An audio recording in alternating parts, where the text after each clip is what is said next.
Rahim. Assalamu alaikum. My name is Sidra Naseem. I am from ASF Public School. Class 8, Subject Science, Chapter Cell. Teacher Ms. Sidra Naseem and Ms. Saima.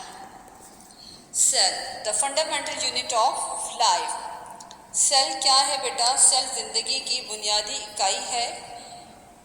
और sir आपको cell को समझने से पहले आपको ये पता होना चाहिए कि सेल है क्या। The smallest part of the organ is the cell which perform the function of the organ. So cell is the smallest unit of living organism that can perform a function.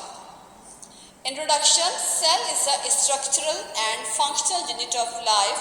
Robert Hooke, an English scientist, observed a thin slice of cork under the microscope in 1665. Robert Hooke एक English scientist था। उसने cork के एक slice को बहुत ही बारीक सा क्या कट किया, बहुत ही थिन स्लाइस में कट किया, और उसने माइक्रोस्कोप के नीचे रख के देखा 1665 में। तो इसको स्मॉल स्पेसिस नज़र आई। इसने इन स्मॉल स्पेसिस को नाम दिया सेल का। Later Robert Brown discovered the nucleus of the cell. इसके बाद रॉबर्ट ब्राउन ने सेल के अंदर राउंडेड बॉडीज को डिस्कवर किया और उसने इसको नाम दिया न्यूक्लियस का। Organization of the cell. Cell has main part of the nucleus and the cytoplasm. The nucleus is separated from the cytoplasm by nuclear membrane.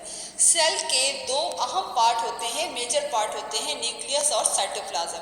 Nucleus को जो चीज़ सेपरेट करती है साइटोप्लाज्म से, एक मेम्ब्रेन होती है जो कि न्यूक्लियस के अराउंड पाई जाती है, उसे कहते हैं हम न्यूक्लियर मेम्ब्रेन।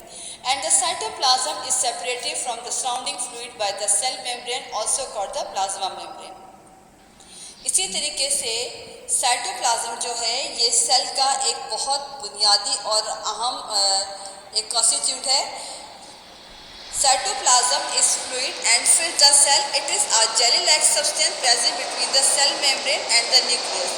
ये साइटोप्लाज्म जो है ये चार बेसिक एलिमेंट से मिलकर बनता है। वो बेसिक एलिमेंट्स कौन से हैं? Carbon, nitrogen, hydrogen and oxygen. और साइटोप्लाज्म को हम क्या कहते हैं? साइटोप्लाज्म को प्लाज्मा मेम्ब्रेन भी कहा जाता है। Cytoplasm and its organelle. The cytoplasm is filled with both minute and large disperse particle and organelles. The clear fluid portion of the cytoplasm is called cytosol. आपको साइटोप्लाज्म में जो बहुत ही क्लियर और फ्लूइड पोर्शन नज़र आता है उसे कहा जाता है सिस्टोल।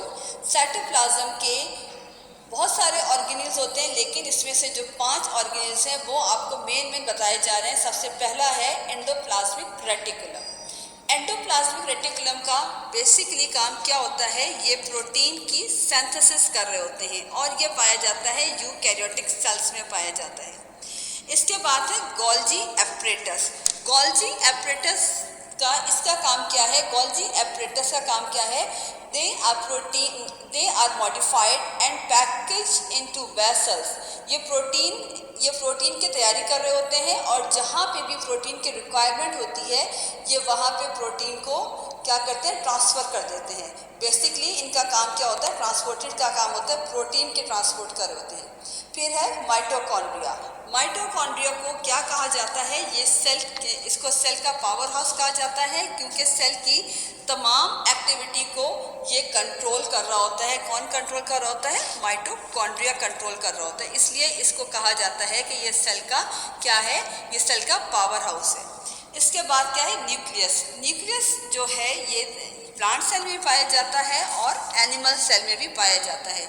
अब न्यूक्लियस यहाँ पे 2 टाइप्स के होते हैं। एक होता है प्रोकैरियोटिक न्यूक्लियस और दूसरा होता है यूकैरियोटिक न्यूक्लियस। जो प्रोकैरियोटिक न्यूक्लियस होता है इसे हम कहते हैं फॉल्स न्यूक्लियस, और ये पाया जाता है साइनोबैक्टीरिया वगैरह में पाया जाता है। ठीक है, बैक्टीरिया और साइनोबैक्टीरिया में पाया जाता है। इसके अंदर एक वेल डिफाइंड न्यूक्लियस नहीं पाया जाता, जबकि जो यूकैरियोट होते हैं इसके अंदर वेल डिफाइंड न्यूक्लियस पाया जाता है। इनके गिर्द न्यूक्लियर मेम्ब्रेन पाई जाती है और तमाम जो इसके न्यूक्लियस के ऑर्गेनील होते हैं वो पाए जाते हैं। तो न्यूक्लियस को क्या कहा जाता है कि it is also called the brain of the cell. क्योंकि ये सेल की तमाम एक्टिविटी को रेगुलेट कर रहा होता है, तमाम एक्टिविटीज़ को कोऑर्डिनेट कर रहा होता है सेल से और ऑर्गेनेल से। फिर है लाइसोसोम। लाइसोसोम बेसिकली क्या है, ये गोल्जी बॉडी से मिलके बनते हैं, ठीक है, और इनके अंदर क्या पाए जाते हैं, गोल्जी लाइसोसोम के अंदर बहुत ही पावरफुल डाइजेस्टिव एंजाइम्स पाए जाते हैं। Unicellular organism, an organism that is made up of only one cell is called unicellular organism। वो ऑर्गेनिज्म जो सिर्फ वन सेल पे कंसिस्ट हो उन्हें क्या कहा जाता है, unicellular organism. And this organism can not be seen through a naked eye, they can only be seen under a microscope. For example Euglena, paramecium, east. इसके अलावा और भी हैं, क्लोमिडोमोनास है, एमीबा भी है। Multicellular organism, an organism that is made up of more than one cell is called as multicellular organism। वो organism जो कि एक से ज़्यादा सेल पे कंसिस्ट हो उन्हें कहा जाता है मल्टीसेलुलर ऑर्गेनिज्म। फॉर एग्जांपल आपके प्लांट हैं, एनिमल्स है, फंगस है।